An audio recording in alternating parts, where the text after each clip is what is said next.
يا كابتن يا كابتن، بتشوف ان تأخرنا على الإقلاع.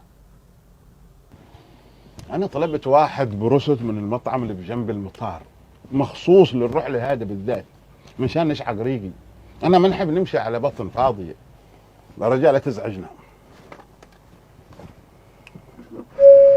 على المضيفة عبير التوجه إلى حجرة القيادة.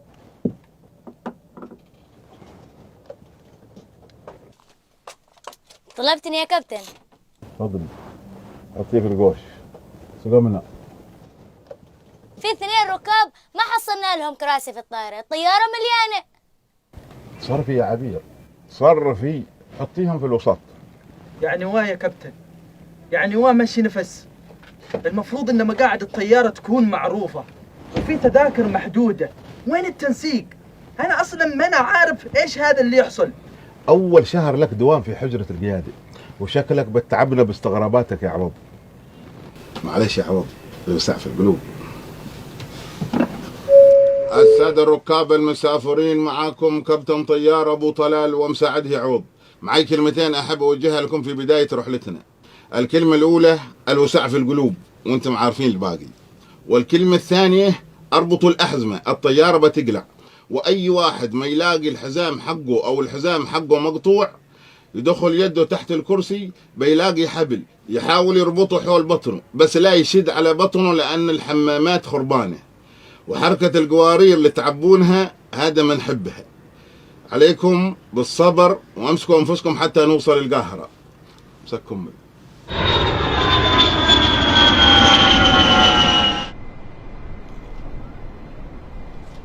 يا كابتن، يا عيون الكابتن وكبد الكابتن والغدة البنكرياسية. الركاب يشتكون من التكييف ويقولون انه بقعة حر. الحرام عليش يا عبير، ليش تفسدين اللحظات الحلوة؟ خلاص قولي لهم فتحوا الخلف. فتحوا؟ نمزح يا عوض. ماشي بالدم خفيف صح؟ ضحك يا عوض ضحك.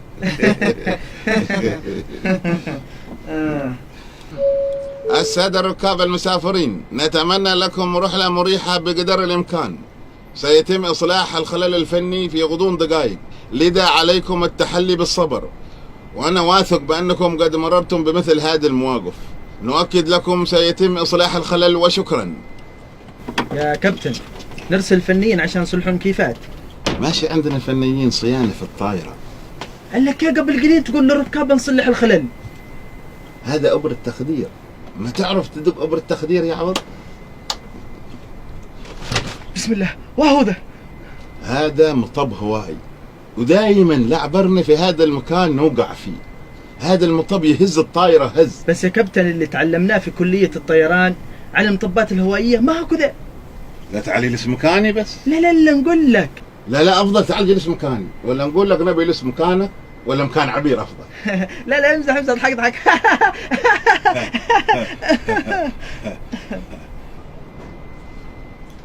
يا كابتن، الركاب يشتكون من الحمامات حق الطائرة ويقولون انها مسدودة ومش قادرين يمسكون انفسهم. ايوه عارف، وقد عملت احتياطاتي لهذه المشكلة. روحي بتحصلين اكياس معلقة خلف الباب الثالث حق الحمام، بس نبه الركاب ان الاكياس البيضة الصغيرة حق البول والاكياس الكبيرة السوداء حق الاشياء الثقيلة.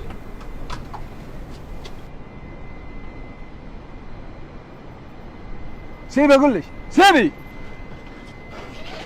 تكييف ماشي والدنيا حر وقلنا يلا بنمشيها. كراسي مكسره وقلنا يلا قد اخر رحله ومهاجرين من ام هالبلاد دي والعبا نرجع.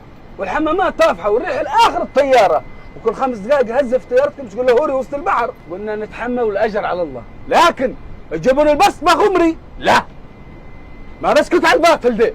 معاكم راتب سنه كامله مشان تذاكر الطايره حقكم دي، واخرتها البصمه غمري. لانه من عاداتنا وتقاليدنا. بعدين انت سبت المشاكل كلها في الطياره ومسكت لي على الباخمري. على فكره في مشاكل اكثر من هكذا واهم، بس انت لو دورت بتلاقيها. خلاص يا عبير، اعطيه البروست حقي. راح بتعطيك البروست. طيب يا نعمة.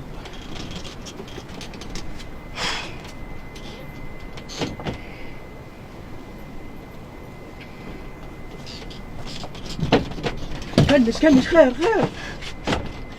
اول ما خرجت من عندكم حصلت 2 ملثمين ومسلحين ويقولون ويهددون الركاب ان الطائرة مخطوفة. كابتن الطائرة مخطوفة.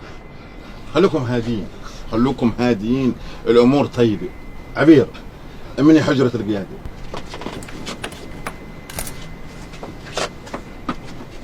راقبنا وتعلم.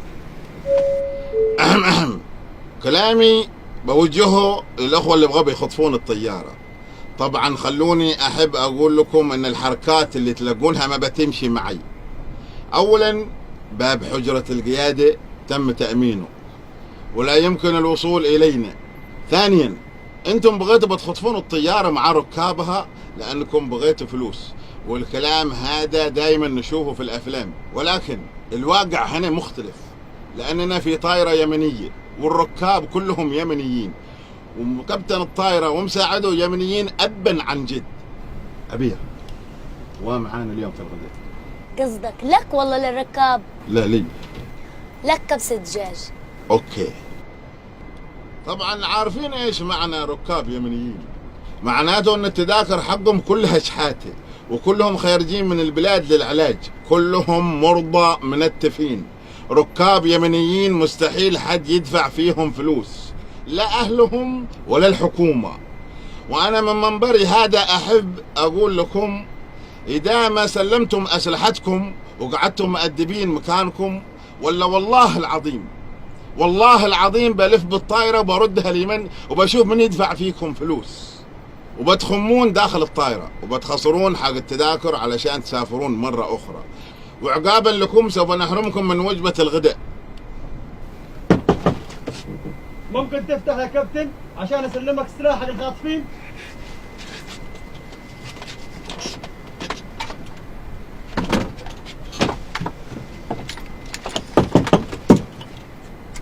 الجماعة معهم مطالب بسيطة يا كابتن. الجماعة بغوا يفاوضونك بخصوص الوجبات، يقولون لك بغوا الغداء رز ودجاج. ماشي رز ودجاج. طيب أغلى حاجة فاصوليا وروتي. ماشي. بنعطيكم عصير وبسكت تبع المنظمات، وهذا آخر كلام. مطب هواي. لا مش مطب.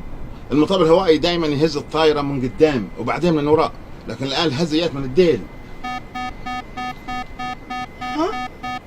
خلصوا الوقود، معقولة؟ لا حول ولا قوة إلا بالله. وين حصل يا ابو طلال؟ خلص الوقود. كيف خلص الوقود وهم عبوا الطائرة فل؟